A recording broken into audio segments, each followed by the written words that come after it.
Bonjour à tous, voilà une petite vidéo qui va vous expliquer un petit peu les mécanismes de transformation et ce qui se passe pendant les traitements thermiques de recuit. Donc pour ça, je vous ai mis à l'écran donc le document que vous avez dû télécharger qui est à compléter hein, pour votre part. J'ai également mis à l'écran ici sur la droite le diagramme fer-carbone que je vais grossir un petit peu pour être plus sur la partie qui nous intéresse, donc celle qui concerne les aciers. Voilà, donc ça c'est un peu trop. Voilà.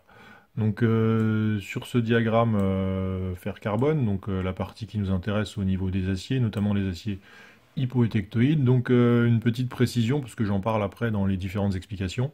Ici vous avez donc la ligne AC1 qui correspond au palier eutectoïde, et ici la ligne AC3 qui correspond à la séparation entre le domaine de l'austenite qui se trouve ici et le domaine où va cohabiter la ferrite et l'austenite. Voilà. Donc dans un premier temps, vous avez ici une micrographie d'un acier à environ 0,5% de carbone qui a été chauffé à 1100 degrés et qui a refroidi lentement donc, dans le four mais avec la porte ouverte. Donc pour positionner ça sur le diagramme fer-carbone, vous placez la composition de l'alliage, ici 0,5% avec une verticale.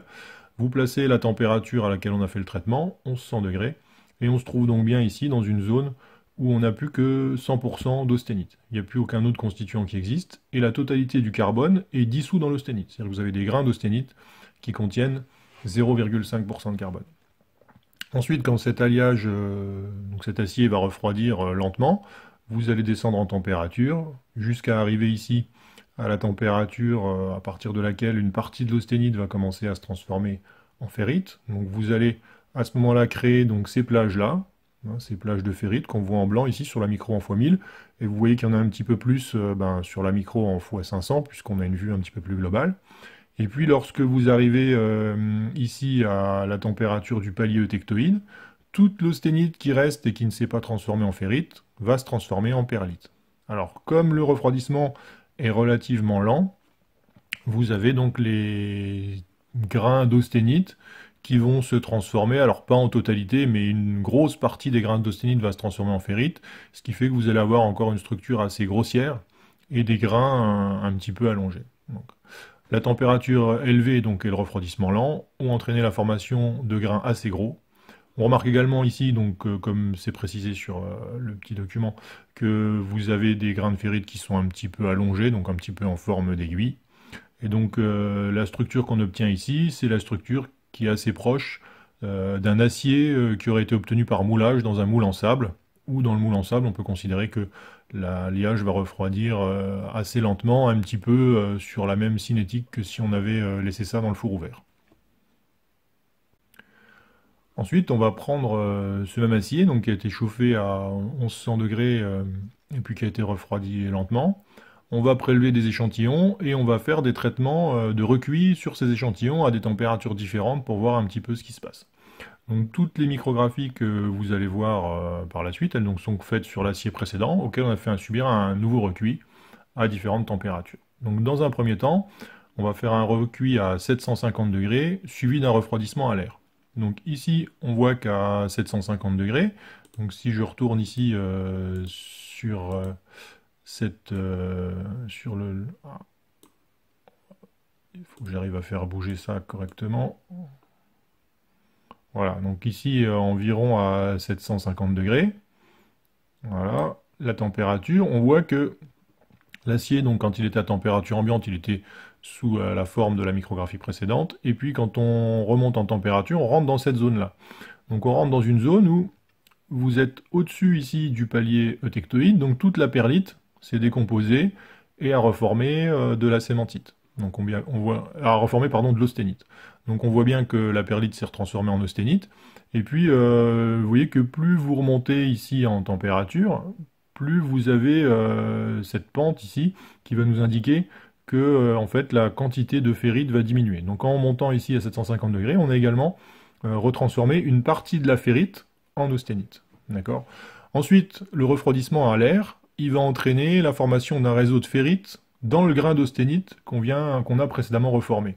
Alors, et vous constatez ça ici sur cette micrographie-là. Vous voyez qu'après au refroidissement, dans le grain qui au départ était un grain de perlite qui s'est donc retransformé en austénite quand on est remonté à 750 degrés, eh bien au refroidissement, il s'est formé de la ferrite à l'intérieur de ce grain. Et on voit qu'ici, la ferrite qui s'est reformée, elle est beaucoup plus fine que la ferrite qui n'a pas été décomposée par le traitement thermique, puisque la température n'a pas permis de décomposer la totalité de la ferrite. Alors, je vais essayer de vous expliquer maintenant pourquoi. Dans le cas précédent, sur l'acier ici, à 0,5% de carbone qui a refroidi four ouvert, on a obtenu une structure assez grossière, avec des gros grains de ferrite et des gros grains de perlite. Et pourquoi ici, avec un acier, donc le même acier, 0,5% de carbone, mais refroidi à l'air depuis la température de 750 degrés, vous avez une ferrite beaucoup plus fine qui s'est formée à l'intérieur des grains d'austénite qu'on avait obtenu par le réchauffage à 750 degrés. Alors, ça s'explique relativement facilement, on va dire. Imaginez que ici, ce que vous obtenez là, ce sont les grains d'austénite qu'on a eu à haute température sur le cas de l'acier précédent quand on était à 1100 degrés. Quand le refroidissement est très lent, vous allez avoir une partie des grains d'austénite qui vont se transformer en ferrite. Par exemple, celui-ci va se transformer en ferrite. Et comme la vitesse de refroidissement est très lente, quand ce grain-là se transforme en ferrite, au départ, il est issu d'un grain d'austénite qui contenait 0,5% de carbone, et on sait que la ferrite, elle, ne peut pas conserver plus que 0,02% de carbone. Donc tout le carbone va repartir dans les grains d'austénite qui se trouvent ici. Donc on peut avoir des grains, alors là c'est un petit peu schématique, c'est jamais la totalité du grain d'austénite qui se transforme en ferrite, c'est souvent une partie, mais comme la température est très élevée, et que le refroidissement est très lent, on peut avoir donc une grosse partie du grain qui se transforme en ferrite, puisque le carbone a vraiment le temps de passer d'un grain à l'autre ou de la partie qui se transforme en ferrite vers la partie qui se transforme en austénite. Par contre, quand la vitesse de refroidissement est un petit peu plus rapide, eh bien, il y a un autre phénomène qui se produit. C'est-à-dire que lorsque vous allez vouloir transformer ce grain-là, par exemple, en ferrite, comme la vitesse de refroidissement est plus rapide, si la température baisse trop rapidement, le carbone n'aura plus la possibilité d'aller se déplacer vers un autre grain. Donc ça pose problème. Du coup, ce qui se passe, c'est que, en fait, le grain d'austénite va se fragmenter, va se décomposer en plusieurs petits grains, et dont certains vont se transformer en ferrite. Donc par exemple, vous allez avoir, alors ici voilà, vous allez avoir une partie des grains qui vont se transformer en ferrite au cours du refroidissement. Voilà. Et là, la vitesse de refroidissement étant rapide, les grains ici étant plus petits, le chemin à parcourir par les atomes de carbone pour rejoindre les petites parties d'austénite qui ne se sont pas transformées est beaucoup plus court. Et donc c'est pour ça que le grain se décompose et se fragmente en plusieurs parties de ferrite. Et donc toute cette ferrite redonne son carbone à l'austénite qui, elle, ne se transforme pas. Évidemment, ça, je vous montre ça sur un grain, mais ça se passe également dans les autres grains. Et donc ensuite, quand on arrive à la température du paléotectoïde, eh bien, les autres grains d'austénite qui sont maintenant à 0,8% de carbone et qui ne se sont pas transformés en ferrite, ceux-là vont se transformer en perlite. Et donc on va obtenir notre structure ferrite en blanc plus perlite en sombre. Et donc c'est ce qui entraîne, ce que vous voyez ici, la formation donc de particules beaucoup plus fines. Donc le fait de faire un refroidissement à l'air, ça permet donc de, on va dire, réduire la taille des grains, ici, par rapport à ce qu'on veut obtenir. On va voir maintenant ce qui se passe quand on augmente un petit peu la température de recuit. Donc on va revenir avec notre diagramme fer-carbone ici. Et puis maintenant la température de recuit, on va la mettre aux alentours de 780 degrés. Donc si on redescend ici sur le document, on voit donc avec un recuit à 720 degrés qu'on a toujours franchi la ligne AC1, mais on n'est pas non plus rentré dans la ligne 100% austénitique. Donc on conserve ici, vous voyez en blanc, ce qui n'a pas été affecté par la transformation, donc la ferrite. Donc on voit qu'il y a encore un peu moins de ferrite qui est resté sur la forme de grosse plage initiale, comme tout à l'heure. Et par contre, comme on a décomposé un petit peu plus de ferrite quand même, les grains d'austénite, ici, qui se sont formés, sont devenus plus gros que tout à l'heure. Et ensuite, avec le refroidissement à l'air rapide, on a eu le même phénomène que tout à l'heure, c'est-à-dire que les grains d'austénite se sont décomposés en particules de ferrite et le reste de l'austénite qui ne s'est pas transformé en ferrite s'est ensuite transformé en perlite. Et donc on a à l'intérieur de ces anciens grains d'austénite qu'on avait obtenus à 780 degrés, formation de ferrite et de perlite à l'intérieur. Voilà. Donc la perlite s'est transformée en austénite ainsi qu'une plus grande partie de la ferrite. Le refroidissement à l'air a ensuite entraîné la formation d'un peu de ferrite dans les grains d'austénite précédemment formés. Si on poursuit le raisonnement ici, en allant maintenant jusqu'à 850 degrés, donc 850 degrés, on va monter ici dans la zone, donc avec notre température, où on a l'acier qui est complètement sous forme d'austénite. Donc on a transformé la totalité de l'acier en grains d'austénite, et on a donc décomposé la totalité, enfin on a transformé la totalité également de la ferrite en austénite. Donc on n'a plus que de l'austénite, on n'a plus du tout de ferrite. Et on voit qu'on a franchi ici la ligne AC3. Alors là, il y a une petite erreur, il manque le 3. Voilà, on a franchi la ligne AC3 pour entrer dans la zone d'austénite. L'ensemble de la ferrite et de la perlite s'est donc transformé en austénite. Le refroidissement à l'air a ensuite entraîné la formation de ferrite et de perlite par décomposition des grains d'austénite, entraînant une structure beaucoup plus fine que pour l'acier de départ. Et donc ça, c'est ce qu'on appelle un recuit de normalisation. Alors pourquoi est-ce qu'on n'a pas retrouvé des gros grains comme sur l'acier de départ? Tout simplement parce qu'ici la température est beaucoup moins élevée. Vous êtes ici à 850 degrés, et si vous restez peu de temps à 850 degrés, un quart d'heure, une demi-heure, c'est largement suffisant, les grains n'ont pas le temps de grossir. Si vous montez à 1100 degrés, comme c'était le cas du premier recuit qui simulait un état brut de coulée, à ce moment-là, les grains d'austénite ont le temps de se rejoindre les uns avec les autres pour former des grains beaucoup plus gros. Et donc plus vous aurez des grains grossiers au refroidissement, plus vous allez avoir une structure grossière. Donc là, en limitant la taille des grains d'austénite par une température relativement faible, 850 degrés, et en ne prolongeant pas trop le temps, ça nous permet ensuite au refroidissement, avec une vitesse de refroidissement à l'air, donc assez rapide, de reformer des grains de ferrite et de perlite beaucoup plus fins pour obtenir une structure assez homogène avec des grains très fins qui vont donner de meilleures caractéristiques mécaniques à l'alliage.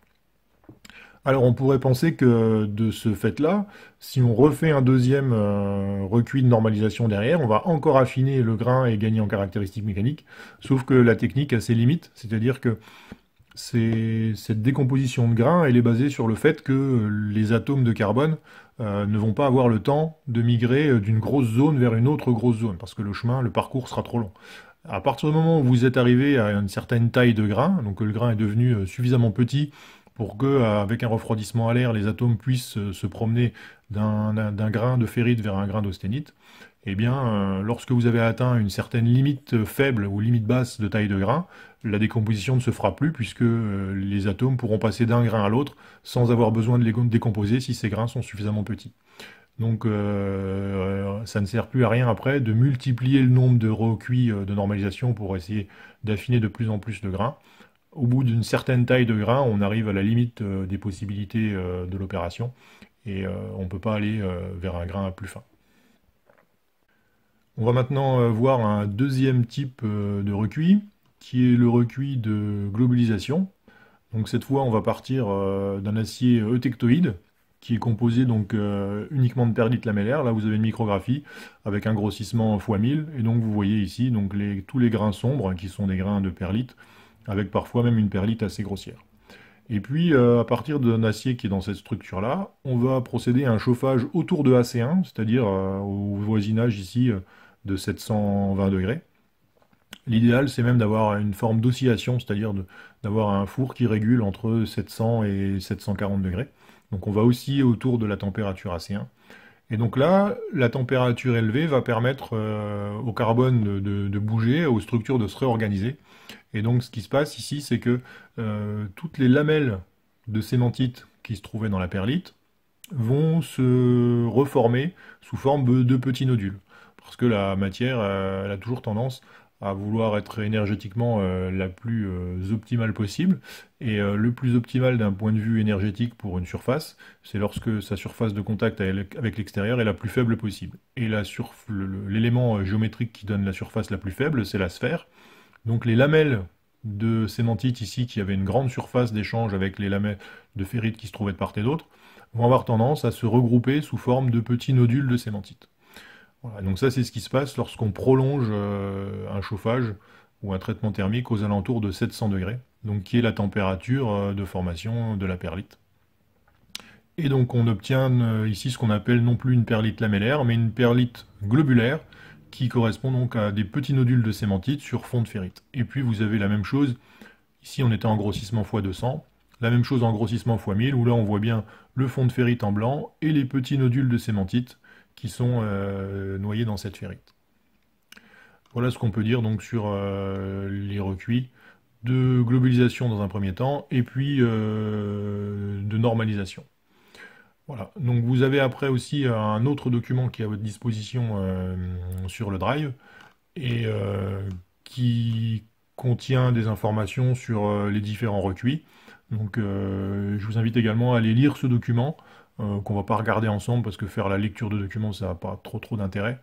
Et donc avant de faire le TP et de répondre aux questions qui vous sont posées, ça peut être intéressant aussi de lire ce document-là. Voilà, bon courage et n'hésitez pas à me contacter si vous avez des questions.